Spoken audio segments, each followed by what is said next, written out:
ကိန်းထဲကိုဝင်သွားပါပြီမြင်းကလင်းတွေလည်းပြင်းထန်စွာလှုပ်မှဖြစ်ပြီးတော့ကဘာမြေကြီးကမခံနိုင်တော့တဲ့အကြောင်းအရာ၄ချက်ရှိတယ်လို့တမန်ကျမ်းစာထဲမှာဖော်ပြထားပါတယ်တုတ်တန်ချန်ခန်းကြီး30အပိုက်ငယ်21ထဲမှာ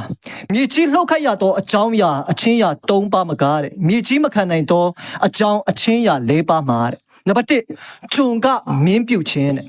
ဂျွန်ဆိုတဲ့အခါမှာနံပါတ်1အနေနဲ့နားလေစေချင်တာကတော့ဘုရားသခင်ဖန်ဆင်းထားတဲ့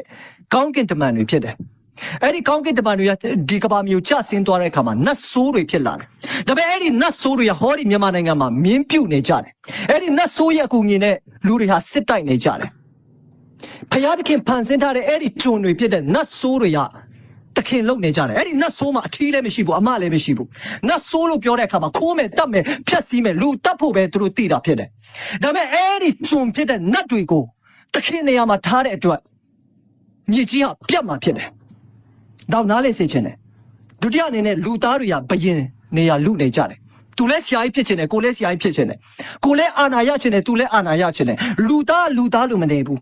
ဖျားဖန်ဆင်းထားတဲ့လူသားလို့မနေဘဲနဲ့တခင်အရန်ဖြစ်ချင်တယ်ဂျုံကမင်းပြုတ်တဲ့အတွက်တဲ့ကဘာကြီးကပျက်စီးပါမယ်တတိယချက်အနေနဲ့ပြောပြချင်တယ်ဖျားရဲ့အစေခံအမှုတော်ဆောင်တွေဟာဘယင်လောက်ချင်ကြတယ်အပူဇော်ခံချင်တယ်အပတခံချင်တယ်ဆရာကြီးပဲလောက်ချင်ကြတယ်ဖယားတို့အစေမခံချင်တော့ဘူးဖယားတို့မနှိမ့်ချနိုင်ကြဘူးဂျွန်ကမင်းပြုတ်တဲ့အတွက်တဲ့မြေကြီးဟာမခံနိုင်တော့ဘူးတဲ့ကဘာမြေကြီးဟာပျက်စီးပါမယ်တဲ့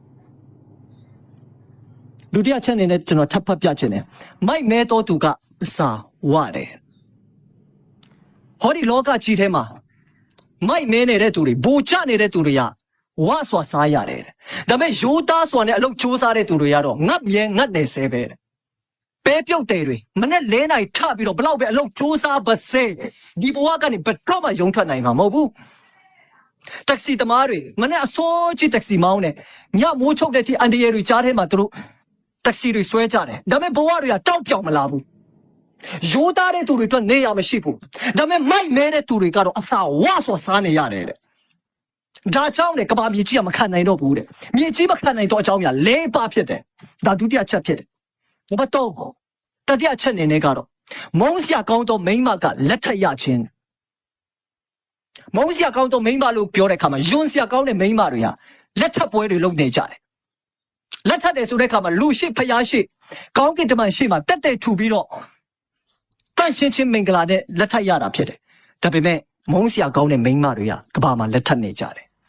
ဟိုမှာလည်းမင်္ဂလာပွဲဒီမှာလည်းမင်္ဂလာပွဲနောက်မြည်နေတာပဲအဲ့ဒီမုန်းစရာကောင်းတဲ့မိန်းမတွေကလက်ထပ်နေတဲ့အတွက်ကဘာကြီးကပျက်စီးပါမယ်နောက်ဆုံးချက်ကိုပြောပြချင်တယ်ဂျွန်မကသူ့တခင်မကြီးအမွေကိုစက္ခံရခြင်းဒီနေရာမှာဂျွန်မဆိုတာဘာတူလဲသူ့ရဲ့နာမည်ဟာဂရလို့ခေါ်ပါတယ်အာဗြဟံရဲ့ဂျွန်မဖြစ်တယ်သူ့ရဲ့တခင်မဆိုတာဘာတူလဲစာရာဖြစ်တယ်စာရာမှာကလေးရှိပါတယ်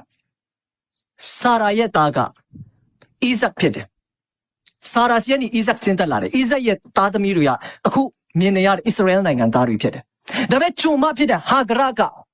သားမွေးလာပါတယ်။အဲ့ဒီသားရဲ့နာမည်ကတော့အရှမေလလို့ခေါ်တယ်။အစ္စလာမ်တွေဖြစ်တယ်။ဒါပေမဲ့အဲ့ဒီတခင်မရဲ့အမွေကိုသူအမြဲတမ်းလူချင်တယ်။အဲ့ဒီအစ္စလာမ်တွေကအမြဲတမ်းဣသရေလကိုရန်ရှာတယ်တဲ့။သူတို့တွေကချစ်ချစ်တချမ်းသာကြတယ်၊ကြွယ်ဝတယ်၊ရေနံတွေနဲ့ချမ်းသာတယ်။ဒါပေမဲ့တင်းတိမ်လာရောက်ရဲလာဆိုတော့မရောက်ရဲဘူးတဲ့။သူ့တခင်မရဲ့စီးစိမ်ကိုထပ်လို့ပါအောင်မယ်တဲ့။ဣသရေလနိုင်ငံကိုကဘာမြေပုံထဲကနေဖြောက်ပြီးတော့ပြင်လေထဲကိုချပစ်ဖို့ကြိုးစားပါမယ်တဲ့အဲ့ဒီအချောင်းရ၄ချက်ကြောင့်ပဲကဘာကြီးဟာပျက်စီးရပါမယ်